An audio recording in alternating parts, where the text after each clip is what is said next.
right, chat-a-tat-tat. So we got quite a few things to go over. And one of which, Barack Obama had something to say about Victor Wembanyama. So I definitely want to take a look at this. He has some really great takes when it comes to basketball. If you ever kept up with Obama outside of, politics, he has pretty good taste when it comes to that. Not the best taste in music, but he does rock with Eminem. He said that he listens to Eminem's "Lose Yourself," or he used to do that before every speech. Pretty dope. I will say that's pretty dope. All right, so let's take a look at what Obama have to say. Obama is a Spurs fan. No, he's not. Shut up. He got to be a Bulls fan. Isn't he from Chicago? Shut up. That would be cool though. All right, let's listen. It's hard to take your eyes off Wembanyama when he's on the court. I mean, you're too young to remember when Durant first came in the league, and that How old is Halliburton? I don't know. was freakish, right? You just hadn't seen somebody that tall with that skill set. And you're definitely not old enough to remember Magic and Bird. Those two guys, people forget how tall Bird was. I mean, Bird was like a legit 6'9". Oh, and Magic was 6'9", and those guys are doing things that up until that point, big men hadn't done.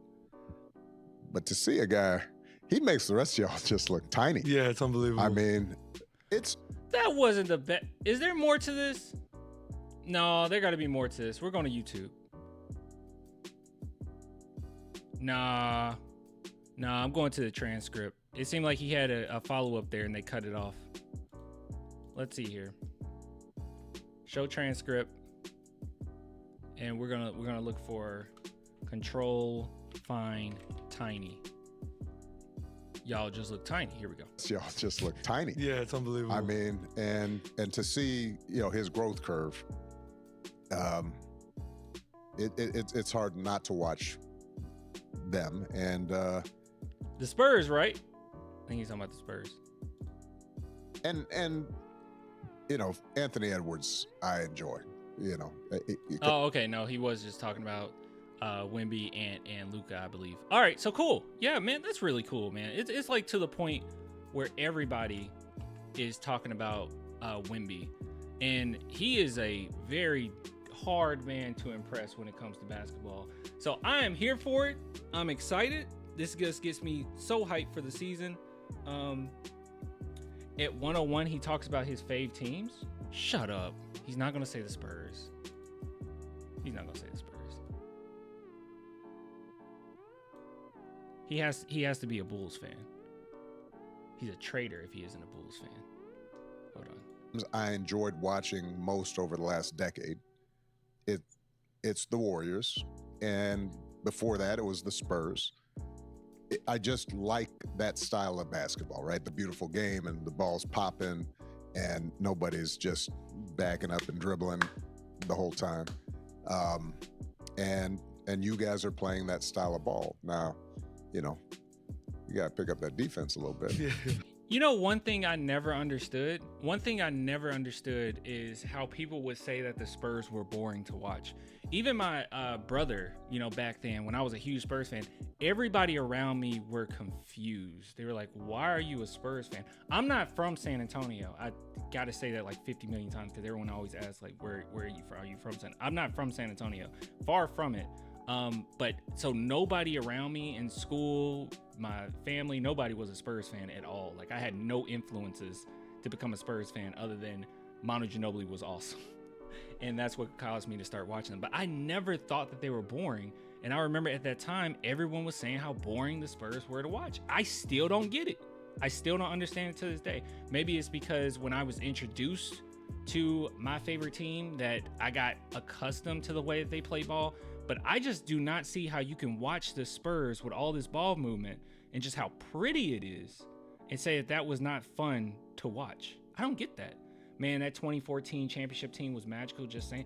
It was like, they were so good, it looked rehearsed. Like, it looked like it wasn't even real. The way that they passed the ball, the way that they gelled with each other, it didn't look real, right? It looked like the Harlem Globetrotters. Like you practiced for this. some of the things that they pulled off, the amount of basketball IQ is just incredible. And that will always be, especially when you're a small market team, okay? That will always be the way to win. You have to have a superstar, obviously, just like anybody, but you're not going to be able to just buy your way to the top, buy your way to the championship. You're going to have to be able to be methodical in the way you do things. One thing that will never change, I know the NBA has done a really good job of trying to implement certain things to incentivize players to go to smaller market teams. But at the end of the day, one thing you will never be able to fix is your location, and let you literally just like jump up and run off somewhere else. But you'll never be able to fix where you are. And players undoubtedly are always going to gravitate towards some of those bigger markets, right? Like, who doesn't want to hang out in Miami? Who doesn't want the nightlife of LA, right? Like, they're going to always go there. So it's important for you to create a team that is very, just plays the right way. High basketball IQ team. You have to. So this was good stuff, man. It's really cool. At the very least, I'm just happy that we're getting so much attention.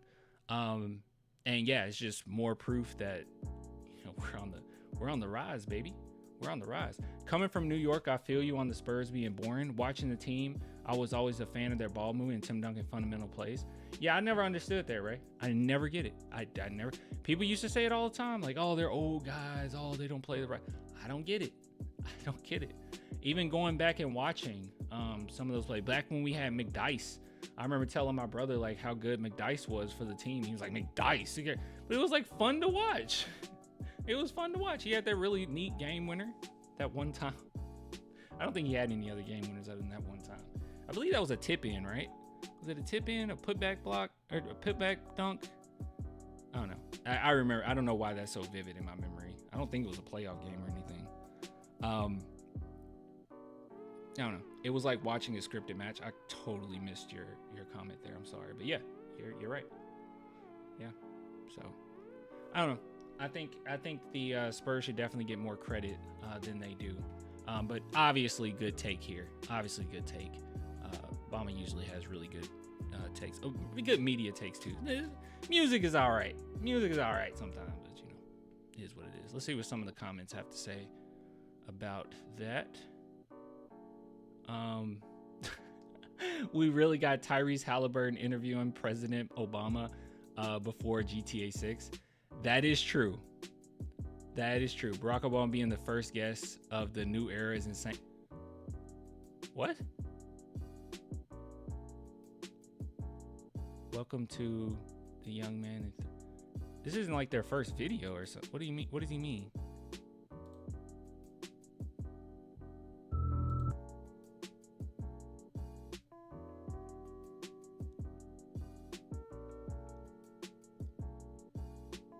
I don't know what they mean. Anyways, good stuff. Ending segment. End it.